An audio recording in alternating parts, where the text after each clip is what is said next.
Hello,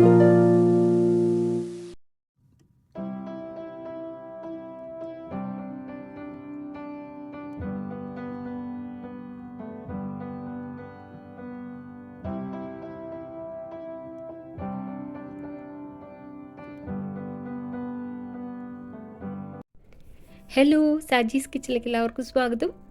പിന്നെ നമുക്ക് ഷാഹി ടുക്കഡ തയ്യാറാക്കാം. അപ്പോൾ കഴിച്ചിട്ടുള്ളവർക്കറിയാം, നല്ല അടിപൊളി ടേസ്റ്റാണ്. ഇതുപോലെ തന്നെയാണ് ഡബിൾ കമിട്ട. രണ്ടും ചേരുവകളൊക്കെ ഓൾമോസ്റ്റ് സെയിം തന്നെയാണ്. തയ്യാറാക്കുന്നതിലുള്ളൊരു വ്യത്യാസം മാത്രമേ ഉള്ളൂ. പിന്നെ ഞാൻ തയ്യാറാക്കുന്നത് ഷാഹി ടുക്കഡ. അപ്പോൾ അതിനായിട്ട് ഞാൻ എൻ്റേതായൊരു രീതിയിലാണ് കേട്ടോ, ചെറിയ ഡിഫറൻസ് ഒക്കെ ഉണ്ടാവും. അപ്പോൾ അതിനായിട്ട് ഞാനിവിടെ 4 സ്ലൈസസ് ബ്രെഡ് എടുത്തിട്ടുണ്ട്. ബ്രൗൺ ബ്രെഡാണ് എടുത്തിട്ടുള്ളത്. എൻ്റെ അടുത്തിപ്പോൾ ഈ ബ്രൗൺ ബ്രെഡ് ഉള്ളത് കൊണ്ടാണ് അതെടുത്തത്. വൈറ്റ് ആണെങ്കിലും നല്ലതാണ്, ബ്രൗൺ ആണെങ്കിലും നല്ലതാണ്. ഇതിൻ്റെ 2 വശങ്ങളിലും നെയ്യ് പുരട്ടാം. സാധാരണ ഞാൻ ബട്ടർ പുരട്ടിയിട്ടാണ് ചെയ്യാറ്. ഇത്തവണ നെയ്യിലാണ് ചെയ്യുന്നത്. അപ്പോൾ ബട്ടർ ഉണ്ടെങ്കിൽ ബട്ടർ ആയിരിക്കും കുറച്ചും കൂടെ നല്ലത്. ബട്ടറിൻ്റെ ആ ടേസ്റ്റ് ആയിരിക്കും കുറച്ചും കൂടെ നല്ലത്. അപ്പോൾ ഇത്തവണ ഞാൻ നെയ്യാണ് ചേർക്കുന്നത്. അപ്പോൾ നെയ്യ് 2 സൈഡിലും പുരട്ടി കൊടുക്കാം. അപ്പോൾ ഈ ഷാഹി ടുക്കഡ എൻ്റെ ചെറിയ മോൾക്ക് ഭയങ്കര ഇഷ്ടമാണ്. മൂത്ത ആൾക്കും ഇഷ്ടം തന്നെയാണ്, പക്ഷേ കൂടുതൽ ഇഷ്ടം ചെറിയ മോൾക്കാണ്. അപ്പോൾ അവൾ ചെറിയ കുട്ടിയായിരിക്കുമ്പോൾ തൊട്ട് ഇത് കഴിക്കാറുണ്ട്, ഒരുപാട് കഴിക്കാറുണ്ട്. ഇപ്പോൾ അവൾ കല്യാണമൊക്കെ കഴിഞ്ഞ് വിദേശത്താണ്. അപ്പോൾ ഈ അടുത്ത് അവൾ എന്നോട് ചോദിച്ചു, അത് യൂട്യൂബിൽ ഇട്ടിട്ടുണ്ടോ, എനിക്ക് അതിൻ്റെ റെസിപ്പി ഒന്ന് വീഡിയോ ഒന്ന് തരുമെന്ന് ചോദിച്ചിട്ട്. അപ്പോൾ ഞാൻ പറഞ്ഞു, ഇട്ടിട്ടുണ്ടല്ലോ. എൻ്റെ വിചാരം ഇത് ഓൾറെഡി ഞാൻ ഇട്ട് കഴിഞ്ഞു എന്നാണ്. അപ്പോൾ അവൾ കുറേ നോക്കിയിട്ട് കിട്ടിയില്ല. അപ്പോൾ എന്നോട് പറഞ്ഞു കാണുന്നില്ലല്ലോ എന്ന്. അപ്പോഴാണ് എനിക്ക് മനസ്സിലായത്, ഞാൻ ഈ വീഡിയോ ഇട്ടിട്ടില്ല ഇതുവരെ. അപ്പോൾ ബ്രെഡിൽ നെയ്യ് പുരട്ടി കഴിഞ്ഞു. ഇനി ഇതൊരു പാനിൽ ഒരു മീഡിയം ഫ്ലെയിമിലായിരിക്കണം കേട്ടോ. ഒരു 2 വശവും നല്ലൊരു ഗോൾഡൻ കളറിൽ, ഒട്ടും കരിയരുത്, നല്ലൊരു ഗോൾഡൻ കളറിൽ മൊരിയിച്ചെടുക്കാം. ഒന്ന് അമർത്തി കൊടുത്താൽ ആ നെയ്യ് പുരട്ടി എല്ലാ ഭാഗത്തും നമ്മൾ നെയ്യ് പുരട്ടിയിട്ടുണ്ട്. അപ്പോൾ ആ എല്ലാ ഭാഗവും ആ പാനിൽ തട്ടിയിട്ട് ഒരേപോലെ മുരിഞ്ഞ് കിട്ടും. അപ്പോൾ അതുപോലെ ഒന്ന് അമർത്തി കൊടുക്കുന്നത് നല്ലതായിരിക്കും. കരിയാതിരിക്കാൻ പ്രത്യേകം ശ്രദ്ധിക്കണം. പിന്നെ ഇതൊന്ന് മറിച്ചിട്ട് കൊടുക്കാം. കണ്ടോ, നല്ലൊരു ഗോൾഡൻ കളറായിട്ടുണ്ട്. അപ്പം ഇതിനധികം നെയ്യ് വേണമെന്നില്ല. സാധാരണ ഇത് തയ്യാറാക്കുമ്പോൾ നല്ല നെയ്യിൽ ഇങ്ങനെ പൊരിച്ചെടുക്കും. അപ്പം അതിൻ്റെ ആവശ്യമില്ല. ചെറിയ കുട്ടികളൊക്കെ ആണെങ്കിൽ കുഴപ്പമില്ല, അത് കഴിച്ചുകൊണ്ട്. പക്ഷേ ഒരു ഏജ് കഴിയുമ്പോൾ, അതായത് ഒരു ഇപ്പോൾ 50 ഒക്കെ കഴിഞ്ഞാൽ കുറച്ചൊക്കെ ഒരു കൺട്രോൾ നല്ലതായിരിക്കും. അപ്പോൾ ഇതുപോലെ പുരട്ടിയിട്ട് ചെയ്യുകയാണെങ്കിൽ അധികം നെയ്യ് നമ്മുടെ അകത്തേക്ക് പോവില്ല. അപ്പോൾ മറുവശവും ഒരുവിധം നന്നായിട്ട് മുരിഞ്ഞിട്ടുണ്ടാവും. ഇനി നമുക്ക് ഫ്ലെയിം ഓഫ് ചെയ്യാം. ഇനി ഇതൊരു പ്ലേറ്റിലേക്ക് മാറ്റാം.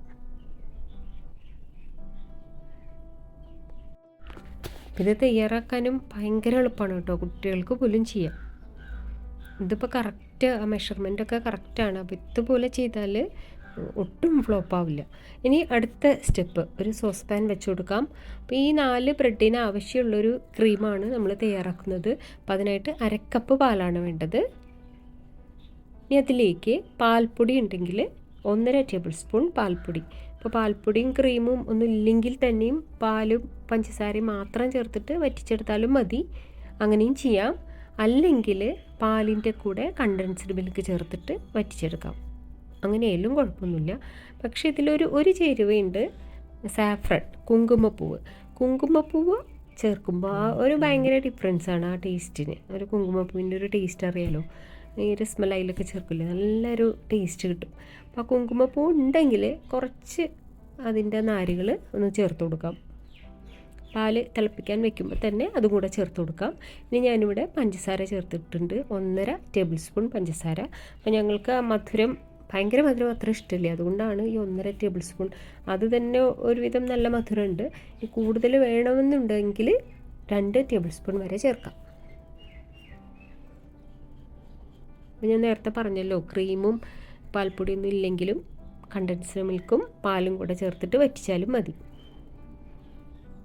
അതുപോലെ കുങ്കുമപ്പൂ ഉണ്ടെങ്കിൽ അതും ചേർത്തോ. കാരണം ഈ ഷാഹി ടുക്കഡയുടെ ആ ഹൈലൈറ്റ് എന്ന് പറയുന്നത് ആ കുങ്കുമപ്പൂവിൻ്റെ ടേസ്റ്റാണ്. അപ്പോൾ ഒരു ലൈറ്റ് യെല്ലോ കളർ വരും കുങ്കുമപ്പൂ ചേർക്കുമ്പോൾ. അപ്പോൾ ഇതിങ്ങനെ കുറുകി വരുന്നുണ്ട്. അപ്പോൾ ഇത് നന്നായി ഇളക്കിക്കൊണ്ട് തന്നെ ഇരിക്കണം കേട്ടോ. സൈഡിലൊക്കെ പറ്റിപ്പിടിച്ച ക്രീമൊക്കെ നമ്മൾ ഈ മിക്സ് ചെയ്ത് ആ പാലിൻ്റെ ഉള്ളിലേക്ക് തന്നെ ചേർത്ത് കൊടുക്കണം. എങ്കിലേ നല്ലൊരു ക്രീമിൻ്റെ ടേസ്റ്റ് കിട്ടുള്ളൂ. അപ്പോൾ അതിനിടയിൽ നമ്മൾ ഫ്രൈ ചെയ്ത് വെച്ച, അതായത് മുരിച്ച് വെച്ച ബ്രെഡ് ഇതേപോലെ ട്രയാങ്കിൾ പീസാക്കാം. കോണായിട്ടൊന്ന് കട്ട് ചെയ്താൽ മതി. പിന്നെ കുറച്ച് ബദാം, ഒരു 10-20 ബദാം ചെറിയ പീസസായിട്ട് കട്ട് ചെയ്ത് വെക്കാം. അപ്പോൾ അതിനിടയിൽ പാല് നല്ല തിക്കായിട്ടുണ്ട്. അപ്പോൾ സാധാരണ ഷാഹി ടുക്ഡ ചെയ്യുമ്പോൾ ഇത്ര തിക്കാവാനായിട്ട് വെക്കില്ല. കുറച്ച് ഇതിന് മുമ്പ് ഒരു കുറച്ച് ഇങ്ങനെ തിക്കായിട്ട് വരുമ്പോൾ ഓഫ് ചെയ്തിട്ട് ഈ ഫ്രൈ ചെയ്ത് വെച്ച ബ്രെഡിൻ്റെ മീതെ ഇങ്ങനെ ഒഴിച്ചു കൊടുക്കും. പിന്നെ നട്ട്സും അതൊക്കെ ഇട്ട് കൊടുക്കും. ഞാനും അങ്ങനെയല്ല ചെയ്യുന്നത്. ഞാൻ നല്ല ഒരുവിധം ഒരു പേസ്റ്റ് പരുവത്തിലാക്കിയിട്ടുണ്ട്. ഇനി അത് ഓരോ പീസ് ബ്രെഡിൻ്റെ മേലെയും തേച്ച് കൊടുക്കുകയാണ് ചെയ്യുന്നത്.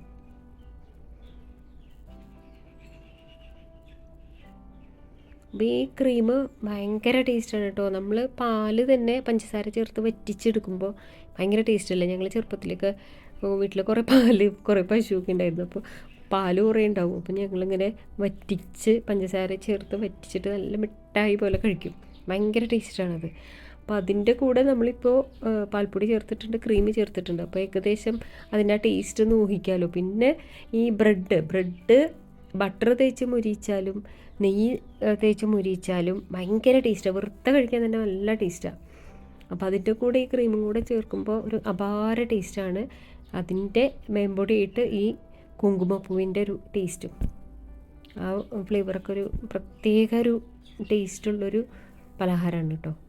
അപ്പോൾ വീട്ടിൽ ബ്രെഡൊക്കെ മേടിക്കുമ്പോൾ ഭയങ്കര എളുപ്പമാണല്ലേ. ഒരു കണ്ടൻസ്ഡ് മിൽക്ക് മേടിച്ചാലും മതി. ഈ പാൽപ്പൊടിയും പിന്നെ ക്രീമൊന്നും മേടിക്കാൻ നിൽക്കണ്ട. ഒരു കണ്ടൻസ്ഡ് മിൽക്ക് മേടിച്ചാൽ പാലിൻ്റെ കൂടെ അതും കൂടെ മിക്സ് ചെയ്ത് വറ്റിച്ച് ചെയ്യാം. അപ്പോൾ കണ്ടോ, അരക്കപ്പ് പാലിലെടുത്തത് മുഴുവനും തീർന്നിട്ടുണ്ട്. ഈ ഫുൾ പീസസിൽ പരട്ടി കൊടുത്തിട്ടുണ്ട്. ഇനി ഇതിൻ്റെ മീതെ ബദാം നുറുക്കിയത് ഇങ്ങനെ ഒന്ന് അമർത്തി കൊടുക്കാം. അപ്പോൾ അത് ഒട്ടിപ്പിടിച്ചിരുന്നുള്ളൂ അവിടെ. എല്ലാ പീസസിൻ്റെ മീതെയും ഈ ബദാം കഷ്ണങ്ങൾ വെച്ച് കൊടുക്കാം.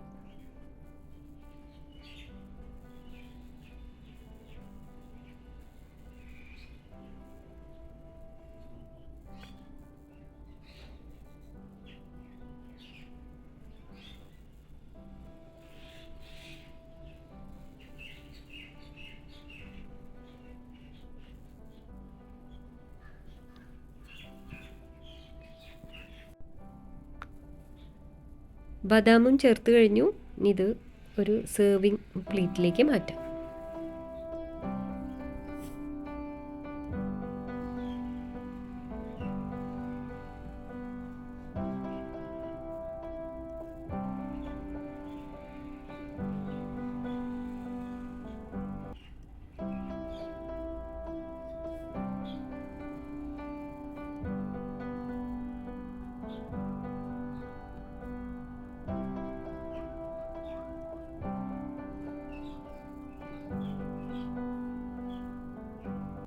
അപ്പോൾ ഇത്രയേ ഉള്ളൂ. ഷാഹി ടുക്ഡ റെഡി ആയിട്ടുണ്ട്.